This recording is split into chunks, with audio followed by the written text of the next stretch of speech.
Good evening everybody, and a very warm welcome to AMRG. And today it's the theme's going to be Invasion of the Bodysnatchers. We've got some new recruits to show you, and also this is also a video response to Matthew Snowden, who asked me a few videos a while ago a question, and so I'm just going to respond to his question. And also my apologies for bombarding you with quite a lot of videos of late, but in truth this one is also in relation to one of the earlier videos, so it all ties in quite nicely. So without further ado, we're going to show you the new recruits.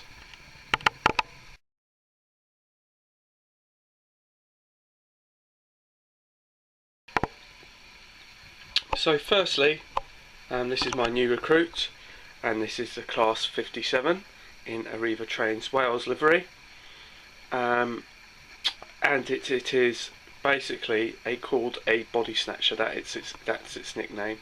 For those of you who don't know, all locos tend to have nicknames, and the nicknames for class 57s were called Bodysnatchers. And for those of you who also don't know, the reason for this was the fact that they were rebodied class 47s basically, and they basically reused the old class 47 and re-engineered it, and just basically, as you can see by the front, it's got the character still of the old class 47, at least from the top part. So that's why they were called Bodysnatchers, because basically they were derived and basically built from class 47s. A word of note before we start, I've managed to pick up 2 of them, and basically I've managed to get these 2 in unfortunate circumstances.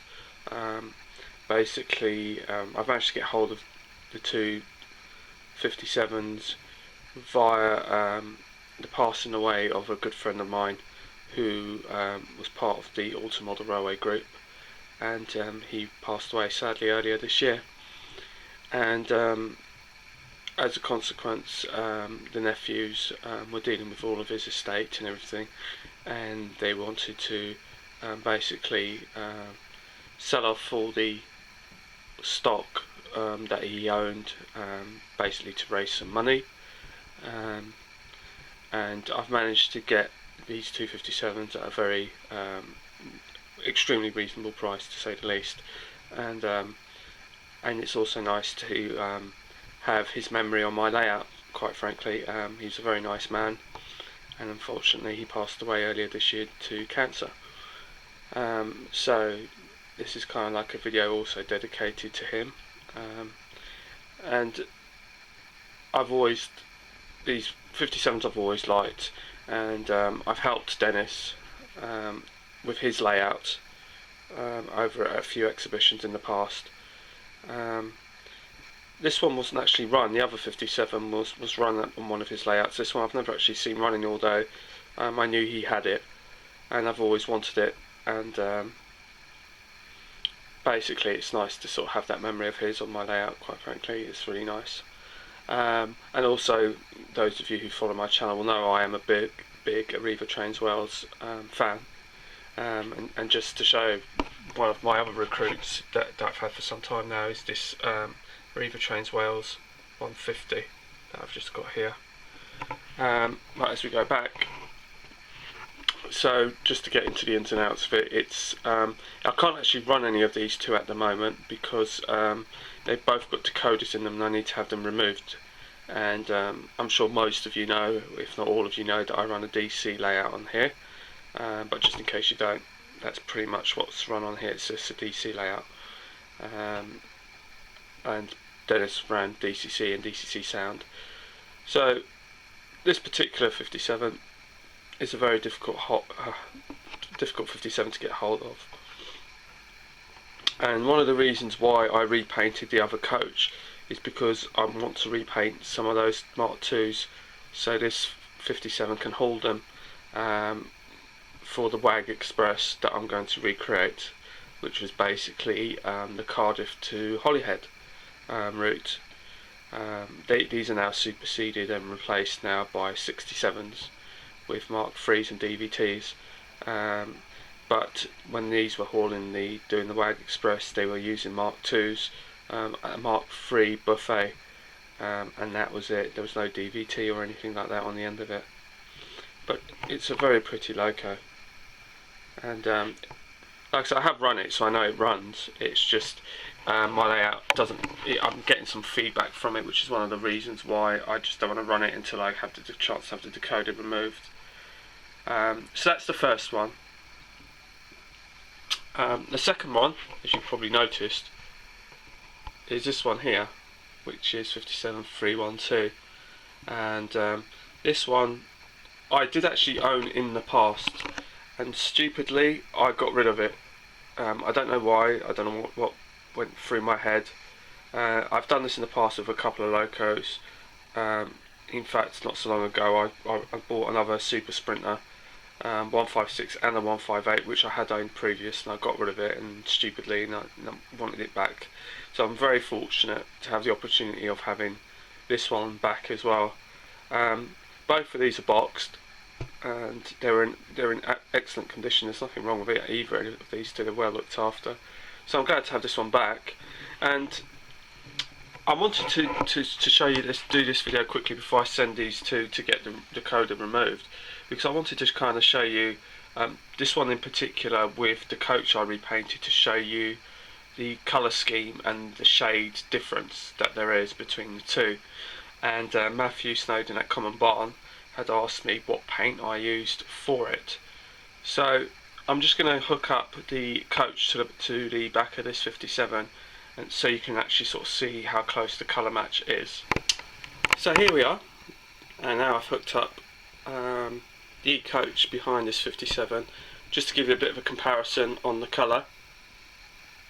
And to the naked eye, it might show up slightly. I think it's just a slightly touch lighter on here, but I think the colour is pretty much precise.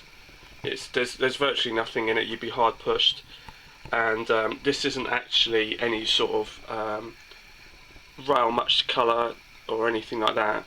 This is literally just a spray can. And again, for those of you who watch my channel, you'll know that I don't own an airbrush, so this is all done by hand, but you'd be hard pushed to see the difference in the colour. It really is that difficult. I think it's pretty much spot on, to be truthful with you. But like I said before, with the yellow, it doesn't actually matter so much whether you've got a shade which is slightly out, because in truth, if you look at a lot of pictures on the internet of the network crowd, you'll find that there's a lot of shade differences between the yellows. They're not all necessarily strictly one shade of yellow, so I wouldn't be too overly concerned if you can't quite get it right. But to be honest with you, just off the cuff, it's pretty much perfect. Now the two colours I used, well actually I used 3 colours, and I'm just going to go through them right now.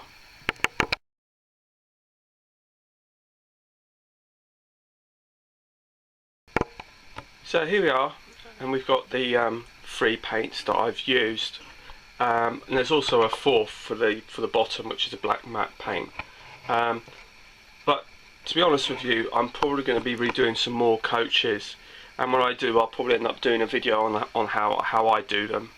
So it's basically like a how to open up the Mark II Lima coach, and how I've actually painted it. So that's probably what I'll end up doing, so I'll probably go into a bit more detail then.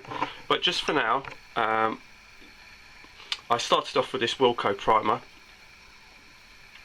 The thing is with the Wilco primer stuff is it's very, very good. It's basically the cheapest around, and it does exactly what it says in the tin, so there's no need to spend, I think it was 7 or 8 quid on a tin like this when you can spend, I think I paid £5 for this, so you save yourself a couple of quid there. So that was used as a primer and as a base coat, and it also acted for the roof. And in fact, there's a slight variation on the roof, the colour variation, which basically that's in the primer state, and this is actually in the other grade, which I'm going to show you. But if we go back here for a minute, this is the yellow I used. It's a Tamiya colour paint. I bought this from the same model shop that I buy all my stock from, and rails and things. And the colour is oh, let's just spin that around so you can get a good view of it. TS34, and it's called Camel Yellow. And like I said, it's a Tamiya paint. And the only reason why I just started off with this paint was because I thought when I originally sprayed it, I had some of this to hand, because when I originally had this one and the primer, and even in fact this one, I was using it for the nuclear flask terminal and the gantry, so I had all these left over, so it was a bit of an experiment. So I thought the yellow was quite a close match, so I thought I'd give it a go. And when I did it, I actually ran out of paint, but I could see that the colour was a pretty close match.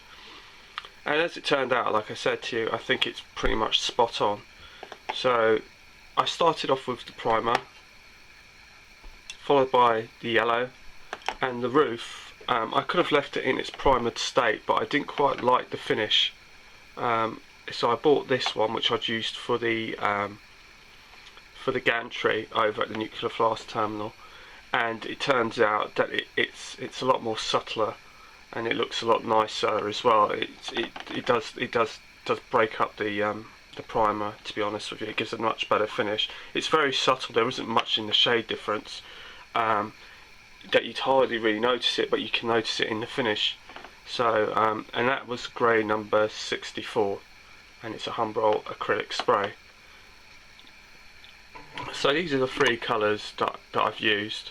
I've also got some Rail Match Matte Black, and that will be used for, because what I didn't do, which is what I should have done actually, was I should have done the underframe, but I didn't actually do it on this particular one, but I will do it on the others. And the thing is, I have to produce a rake of Mark IIs for this Arriva, and that's one of the main reasons that I ended up doing this one as an experiment, because I wanted to see if I could actually do it. And so because I've got 4 intercity coaches, I think it's 4 or 5 left over, and basically there'll probably be another one for this that I'm going to create, and then the rest of them I'm going to go onto the Arriva Trains Wales, because it's like a short set, because basically the formation or configuration for the 57 Arriva is usually the loco at the front, followed by the buffet car, followed by, I think it's either 2 or 3